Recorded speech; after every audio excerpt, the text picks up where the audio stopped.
তুমি যে কি দিয়ে কি রান্না করো? এইসব কি খাওয়া যায় নাকি? আর এটা কি রান্না? আসসালামু আলাইকুম। আজকে আমি দাঁড়া দিয়ে আপনাদের সাথে শেয়ার করছি গরুর মাংসের তরকারি। আর এই তরকারিটা একবার যে খেয়েছে সে বলবে অসাধারণ একটা তরকারি।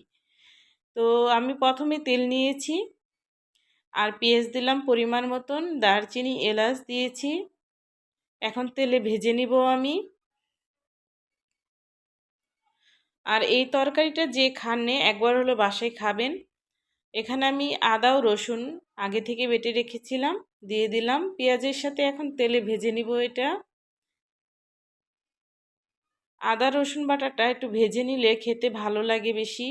জিরা বাটা দিয়ে দিলাম আমি। এটাও এখন আদার সাথে ভেজে নিব। পরিমাণ মতন মরিচের গুঁড়াটা দিয়ে দিব। যেহেতু এই মরিচের গুঁড়াটা ঝাল কম, তাই একটু বেশি করে দিচ্ছি।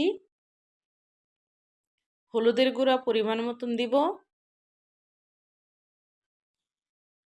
ধনিয়া গুঁড়া দিচ্ছি পরিমাণ মতন। এখন সব মশলা একসাথে আবার ভেজে নিব। আর মশলাটা একটু তেলে ভেজে নিলে খাবারের টেস্টটা কিন্তু একদম ভিন্ন রকম থাকে, খেতেও ভালো লাগে। একটু পানি দিব কষানোর জন্য।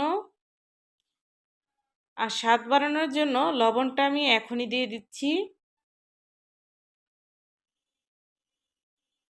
কাঁচামরিচ দিচ্ছি। কাঁচামরিচের ঝালটা আমার কাছে অনেক পছন্দের। আর মশলাটা প্রায় কষানো হয়ে আসছে, দেখতে তো পাচ্ছেন উপরে তেল উঠে গেছে। মাংসটা দিয়ে দিচ্ছি, আগেই ধুয়ে রেখেছিলাম। যেহেতু আমি এটা সবজি দিয়ে রান্না করব, তার জন্য একটু ভালো করে কষিয়ে নিব। আর ভালো করে একটু রান্নাটাও করে নিতে হবে। আর সবজিটা যেহেতু নরম তাড়াতাড়ি হয়ে যায়, এর জন্য গরুর মাংসটা আগে থেকেই ভালো করে আমি এটা রান্না করে নিব।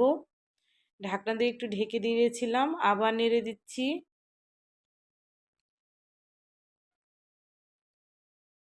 একটু পানি দিব মাংসটা সেদ্ধ করার জন্য, যেন ভালোভাবে হয়। এখন ঢাকনা দিয়ে ঢেকে দিব।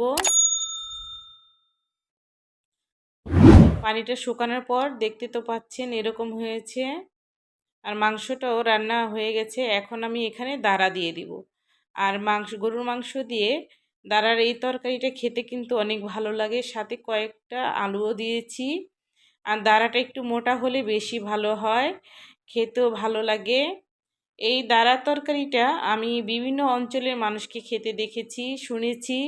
আর বলেছে যে খেতেও অনেক ভালো হয়। কখনো আমার খাওয়া হয়নি, এই প্রথম আমি রান্না করলাম। তো আমার বর খেয়ে বলল ইতিহাস আজকে হয়ে যাবে, এটা কি রান্না করেছো তুমি। তো তাকে খাওয়ালাম, খাওয়ানোর পর বলতেছে যে মাশাল্লাহ খেতে কিন্তু দারুণ হয়েছে, একদম ভিন্ন রকম একটা তরকারি। আর এটা কিন্তু একটা অন্যরকম স্বাদ ছিল। আর গরু মাংস আমরা তো সবসময় দেখি একই রকম করে খাওয়া হয়, তাই একটু ভিন্নভাবে আজকে চেষ্টা করলাম। আর খেয়েও কিন্তু মাশাল্লাহ অনেক ভালো লেগেছে। তো একটু ঝোল দিয়ে দিলাম। ঝোলটা কিন্তু মাখা মাখা রাখবো। তো যেহেতু আমি বাইরে থাকি, অনেক ডিস্ট্রিক্টের মানুষের সাথে আমার পরিচয়। তো এক এক ডিস্ট্রিক্টের মানুষ এক একভাবে রান্না করে খায়। তো আমার পরিচিত অনেক ভাবিদের দেখতাম এভাবে রান্না করে খেত। তো আজকে তাদের মুখে শুনে শুনে আজকে আমিও রান্না করে ফেললাম। তো জিরার গুঁড়াটা দিয়ে দিলাম। মাশাল্লাহ খেতে কিন্তু দারুণ হয়েছে। তো সবাই আমার ইউটিউব চ্যানেলটি সাবস্ক্রাইব করবেন, পাশে থাকবেন। ফেসবুক থেকে দেখলে ফলো দিবেন, শেয়ার করবেন। আজকে এ পর্যন্তই। আল্লাহ হাফেজ।